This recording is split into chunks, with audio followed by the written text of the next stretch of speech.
नमस्कार, मी श्वेता अंकले. तरुण भारतच्या न्यूज बुलेटिनमध्ये आपल्या सर्वांचे स्वागत. आता पाहूया ठळक घडामोडी. केंद्रीय गृहमंत्री अमित शहा यांनी काल डॉक्टर बाबासाहेब आंबेडकर यांच्यावर केलेल्या विधानावर संसदेमध्ये एकच गदारोळ झाला. त्यालाच विरोध म्हणून आज हिवाळी विधिमंडळात काँग्रेसने निषेध नोंदवला. त्याच दरम्यान भाजप आमदार सीटी रवी यांनी प्रतिउत्तर देताना मंत्री हेब्बाळकर यांच्यावर आक्षेपार्ह वक्तव्य केले. मात्र यावेळी विधानसभेत एकच गोंधळ उडाला. यावेळी मंत्री हेब्बाळकर व त्यांच्या सहकाऱ्यांनी सीटी रवी यांच्या विरोधात तक्रार करून कारवाई करण्याची मागणी केली. परंतु लगेच सीटी रवी यांनी हा आरोप फेटाळून लावत मी असा शब्द वापरलाच नाही, काँग्रेसने माझ्यावर खोटे दावे केल्याचा आरोप त्यांनी केला. विधानसभेच्या हिवाळी अधिवेशनाच्या शेवटच्या दिवशी कामकाजामध्ये प्रचंड गदारोळ झाला. गुरुवारी दुपारी परिषदेचे कामकाज तहकूब होताच गदारोळ झाला. भाजपचे सदस्य सीटी रवी यांनी परिषदेतील मंत्री लक्ष्मी हेब्बाळकर यांना आक्षेपार्ह शब्द वापरल्याचा आरोप केला. याच मुद्द्यावरून काँग्रेस कार्यकर्त्यांनी नगर परिषद सदस्य रवी यांना घेराव घातला असून 6हून अधिक जणांना पोलिसांनी अटक केली. सुवर्ण सौध व्हीव्हीआयपी गेट येथे काँग्रेस कार्यकर्त्यांनी सीटी रवी यांच्या कारला घेराव घातला. घेराव घालणाऱ्या 6हून अधिक जणांना पोलिसांनी ताब्यात घेतलंय. राजकारण्यांनी कर्जमाफी नावावर नवीन राजकारण सुरू केलंय. सर्व पक्षांचे राजकारण होतं, पण आमचा नाहक जीव जातो. आम्हाला कर्जमाफी नको, तर शेतीला पाणी, वीज आणि शेती उत्पादनाला हमी भाव द्या, अशी मागणी शेतकऱ्यांनी तरुण भारतशी बोलताना केली.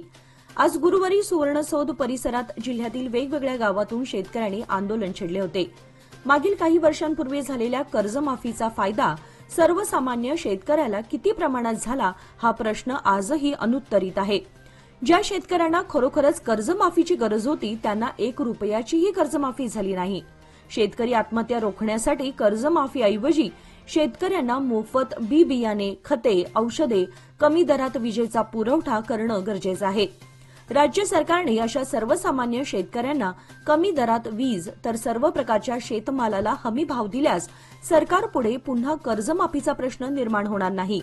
शेतकरी आर्थिकदृष्ट्या सक्षम करण्यासाठी विविध शासकीय योजना शेतकरीभिमुख राबवल्या तर आम्हाला कर्जमाफी नको असल्याचं शेतकऱ्यांनी सांगितलं. सध्या राज्यात शिक्षकांची कमतरता असल्यानं अतिथी शिक्षकांवरच शिक्षण विभागाचा डोलारा उभा आहे. परंतु अतिथी शिक्षकांना कोणत्याही सुविधा उपलब्ध नाहीत. केवळ तुटपुंजे वेतन देऊन बोळवण केली जात आहे. त्यामुळे दरमहा किमान 30,000 रुपये मानधन लागू करावं या मागणीसाठी बुधवारी सुवर्ण विधानसौध समोर कर्नाटक राज्य सरकारी प्राथमिक आणि उच्च माध्यमिक शाळा अतिथी शिक्षक संघाच्या वतीने आंदोलन करण्यात आले. 2025-26 साली अतिथी शिक्षकांच्या भरतीमध्ये सेवा ज्येष्ठतेनुसार प्राधान्य द्यावे. दरमहा रजा म्हणजे दरवर्षी एकूण 12 रजा द्याव्यात. ज्या शाळेमध्ये सेवा बजावली त्या शाळेतून सेवा प्रमाणपत्र द्यावे. कर्तव्य कालावधीत महिला शिक्षकांना मानधनासह प्रसूती रजा द्याव्यात. आरोग्य विमा द्यावा, अशा विविध मागण्या करण्यात आल्या. यावेळी बेळगावसह गुलबर्गा, बेंगळूर, हुबळी येथून पदाधिकारी उपस्थित होते. यावेळी प्रमोद बागेवाडकर, मोहन पाटील, गणपत बावकर, संतोष जाधव, विठ्ठल बावकर, वीणा कुंडेकर, अर्चना झेंडे, विश्वनाथ कुलकर्णी यांच्यासह इतर सदस्य उपस्थित होते. मराठा कोऑपरेटिव्ह बँक लिमिटेड बेळगावच्या संचालक मंडळाच्या निवडणूक प्रचाराचा काल सायंकाळपासून मोठ्या उत्साहात शुभारंभ झाला असून आज गुरुवारी सकाळी सत्ताधारी पॅनेलचे उमेदवार व समर्थकांनी तहसीलदार गल्ली, फुलबाग गल्ली, भांदूर गल्ली, पाटील मळा, मुजावर गल्ली व महाद्वार रोड येथे प्रचार केला. मराठा बँक संचालक मंडळाच्या निवडणुकीच्या प्रचार कार्याला सुरुवात झाली असून काल बुधवारी सायंकाळी 6 वाजता बँकेचे ज्येष्ठ संचालक बाळाराम बाबूराव पाटील यांच्या निवासस्थानापासून निवडणूक रिंगणातील सत्ताधारी पॅनेलच्या उमेदवारांनी आपल्या प्रचाराचा शुभारंभ केला. त्यानंतर सदाशिवनगर, नेहरूनगर, शाहूनगर व कंगराळी बीके बेळगाव येथे प्रचार करण्यात आला. यावेळी जयंत नार्वेकर, सुनील अष्टेकर, नारायण अष्टेकर, नाकाडी, नागेशराव जुंगरूचे, तरळे आदींनी सभासदांच्या घरोघरी जाऊन त्यांच्या भेटी घेतल्या आणि त्यांना सत्ताधारी गटातील सर्व उमेदवारांना आपले बहुमोल मत देऊन निवडून आणण्याची विनंती केली. शाहूनगर व कंगराळी बीके येथील प्रचारप्रसंगी तानाजी पाटील यांनी स्वतः जातीने सर्व मतदारांना मतदानस्थळी पाठवून 100% मतदान करून देण्याची ग्वाही दिली. बँकेच्या मतदारांनी सत्ताधारी पॅनेलच्या उमेदवारांना आपला संपूर्ण पाठिंबा व्यक्त करत बहुमताने निवडून आणण्याचे आश्वासन दिले. केंद्रीय गृहमंत्री अमित शहा यांनी डॉक्टर बाबासाहेब आंबेडकर यांच्याबद्दल केलेल्या वक्तव्याचे गुरुवारी देशभरात पडसाद उमटले. तसेच पडसाद कर्नाटक विधिमंडळ हिवाळी अधिवेशनात उमटले. जय भीमच्या घोषणाने विधानसभा आणि विधान परिषद दणाणून गेली होती. काँग्रेसने विधानसभा आवारात निदर्शनेही केली. गृहमंत्र्यांनी राजीनामा द्यावा अशी मागणी करत काँग्रेसने विधानसभा व विधान परिषद या दोन्ही सभागृहात गदारोळ केला. सुरुवातीला दोन्ही सभागृहांचे कामकाज काही वेळासाठी स्थगित करण्यात आले. दुपारी 2 नंतर परत कामकाजाला सुरुवात झाली.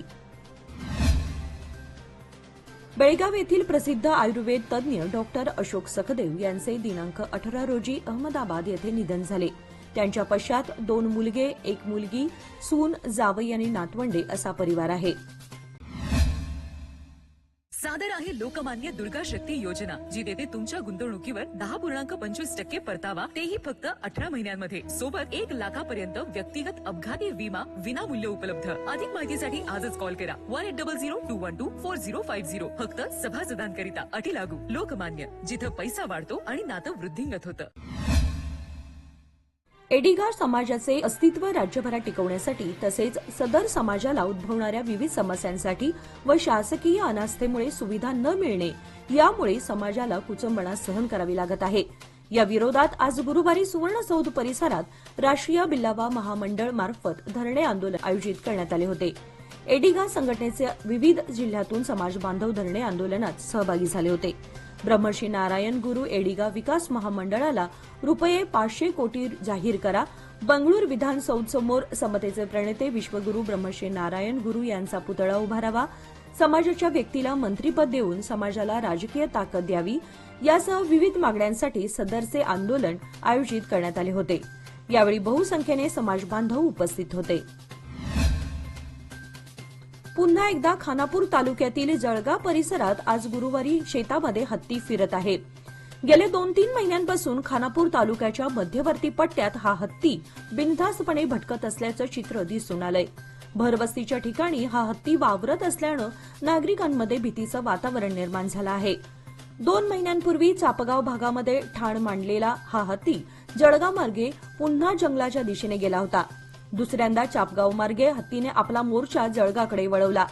गेल्या 8-10 दिवसांपासून हा हत्ती नदीकाठच्या परिसरात उसाच्या फडामध्ये ठाण मांडून होता. तो हत्ती पुन्हा जळगाव परिसरात वावरत असल्याचं दिसून आलंय. भात आणि ऊस पीक असल्यानं व नजीकच तलाव असल्यानं त्याचा मुक्काम या भागामध्ये वाढण्याची भीती व्यक्त होत आहे. विजयपूर जिल्ह्याच्या सिंदगी पोलिसांनी बंधनूर, तालुका सिंदगी, जिल्हा विजयपूर येथे एका शेतात छापा घालून अवैधरित्या पिकवलेला हिरवा गांजा जप्त केला. या प्रकरणी बसवराज पुजारी याला अटक करण्यात आली आहे. एकूण 133 किलो गांजा पिकवणाऱ्या बसवराजकडून 33 लाख रुपयांचा गांजा जप्त करण्यात आलाय. बेळगाव जिल्ह्यातील चिक्कोडी शहरात नुकत्याच झालेल्या 11व्या सतीश शुगर्स क्लासिकमध्ये बेळगावच्या शरीर सौष्ठवपटूंनी यश संपादन केलंय. चिक्कोडी शहरामध्ये नुकत्याच झालेल्या 11व्या सतीश शुगर्स क्लासिकमध्ये बेळगावचा बॉडी बिल्डर प्रशांत खन्नूकर हा उपविजेता ठरला आणि उमेश गंगणे हा सर्वोत्तम पोझर ठरला.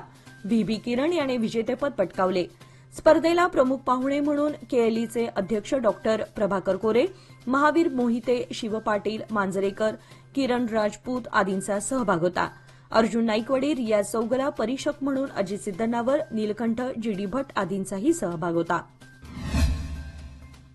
बेळगावातील नामदेव दैवकी समाजाने समाजभवन उभारण्यासाठी जागा उपलब्ध करून देण्याची मागणी केली आहे. या संदर्भात मंत्री सतीश जारकिहोळी आणि लक्ष्मी हेबाळकर यांना निवेदन देण्यात आले असून मंत्र्यांकडून सकारात्मक प्रतिसाद मिळाला आहे. बेळगावातील नामदेव दैवकी समाजाने समाजभवन बांधण्यासाठी आवश्यक जागा उपलब्ध करून देण्याची मागणी केली. यासाठी आज नामदेव दैवकी समाजाच्या वतीने जिल्ह्याचे पालकमंत्री आणि सार्वजनिक बांधकाम मंत्री सतीश जारकिहोळी यांच्या घरी भेट देऊन निवेदन सादर केले. यावेळी समाजाचे उपाध्यक्ष निरंजन बोंगाळे, संचालक दीपक खटावकर, सुरेश पिसे, अशोक रेळेकर, भाऊ मुसळे, राजन काकडे आदी सदस्य उपस्थित होते. बुगटे आलूर पश्चिम दक्षिण भागामध्ये कर्नाटक महाराष्ट्र सीमेवर डोंगर भागामध्ये मोठ्या प्रमाणात झाडी असल्यामुळे या भागामध्ये रानटी जनावरांचा वावर वाढलाय. सध्या जंगलतोड सुरू असल्यानं रानटी जनावरे सैरभैर होऊन लोकवस्तीकडे वळू लागली आहेत. बुकटे आलूर परिसरात गवेरेडे धुमाकूळ घालत असल्यामुळे शेती पिकांचं मोठ्या प्रमाणात नुकसान होत आहे. यामुळे कर्नाटक महाराष्ट्र दोन्ही वन विभागाकडून गव्या रेड्यांचा बंदोबस्त करण्याची मागणी शेतकरी वर्गातून होत आहे. निपाणी शहर व उपनगरांची वर्षानुवर्षे तहान भागवणारा जवाहर तलाव परिसर सध्या असुविधांच्या विळख्यात सापडलाय.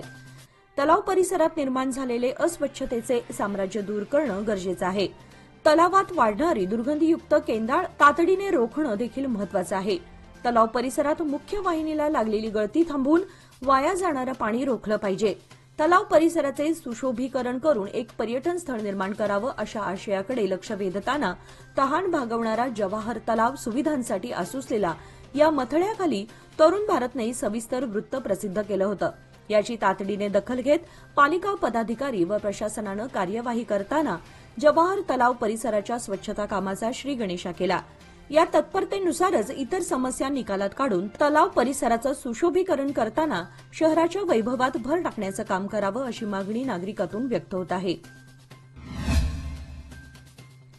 आमदार प्रकाश हुक्केरी व आमदार गणेश हुक्केरी यांच्या विशेष प्रयत्नातून तयार करण्यात आलेल्या खडकलाट ते ममदापूर व्हाया घाटगेमळा या मार्गावर मोठ्या प्रमाणात खडी उखडून पडली आहे. त्यामुळे या मार्गावरून ये जा करणं धोक्याचं बनलंय. हजारो शेतकऱ्यांना अत्यंत महत्वाचं असणाऱ्या या मार्गाची लवकरात लवकर दुरुस्ती करण्याची मागणी शेतकरी वर्गातून करण्यात येत आहे. याचबरोबर आजचे बातमीपत्र इथे संपले. अधिक माहिती आणि ताज्या घडामोडींसाठी पाहत रहा तरुण भारत न्यूज चॅनल. तसेच आमच्या चॅनलला लाईक, शेअर आणि सबस्क्राईब करायला विसरू नका. आणि विश्वासार्ह बातम्यांसाठी दररोज वाचा दैनिक तरुण भारत. धन्यवाद.